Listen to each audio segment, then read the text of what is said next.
It wasn't just people who were brought from Africa during the transatlantic slave trade. It was knowledge.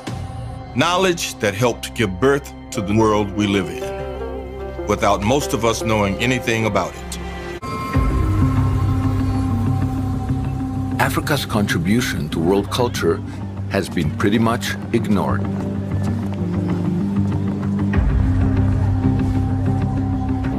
I'm traveling to Lalibela to see one of the wonders of the world.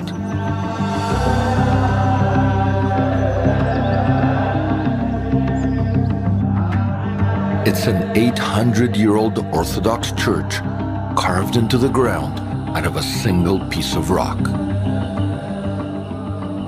It's quite magical. Absolutely. I'm meeting the world's leading expert on African fractals.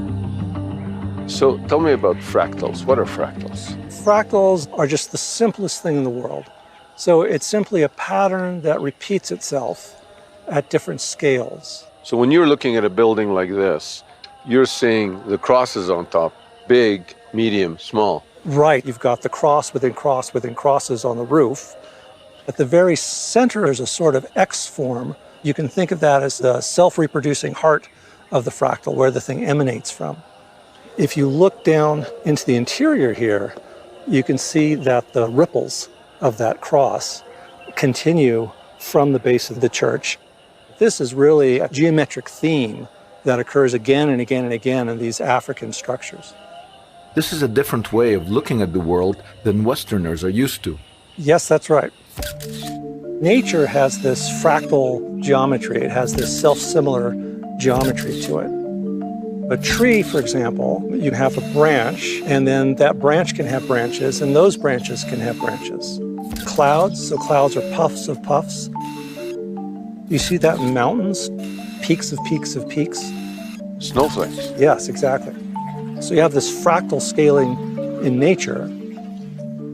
But I was looking at these aerial photographs of African villages, thinking to myself, dang, those look like fractals. And that's when I realized there must be something culturally specific, right? Some form of knowledge that's going into these. Once you understand fractals and you can sort of read them, that whole African indigenous knowledge system opens up. It's all over Africa. You see them in Senegal, Mali, Burkina Faso. I've seen them in Ghana, in Cameroon, South Africa, east to Tanzania. Just beautiful arrays of these fractal algorithms. In Addis, there's a whole building that's a fractal building. It breathes. It has a fractal perforation on the skin.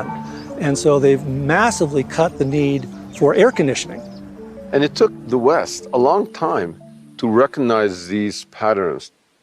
It wasn't until 1977 that the first book on fractals was published. Africans had been using it for centuries before then. Did African fractals have an impact on the world? Yes, through a mathematically related fortune-telling system. You're doing these random lines, you're counting them off, drawing all these lines in sand.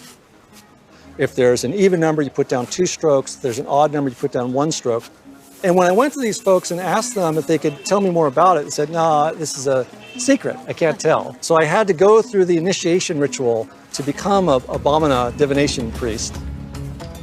So what I found was that back in the 12th century, this system went up into Europe, and it was taken up by the alchemists. Now Leibniz, the German mathematician, when he invented the binary code, he was actually studying this system. And then it goes from Leibniz to George Boole creating Boolean algebra.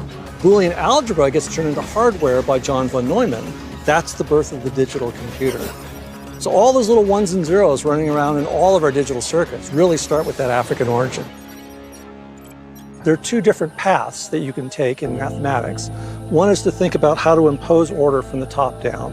One is to think how to allow order to emerge from the bottom up. One of my hopes is that we can now recover that process that was interrupted by the slave trade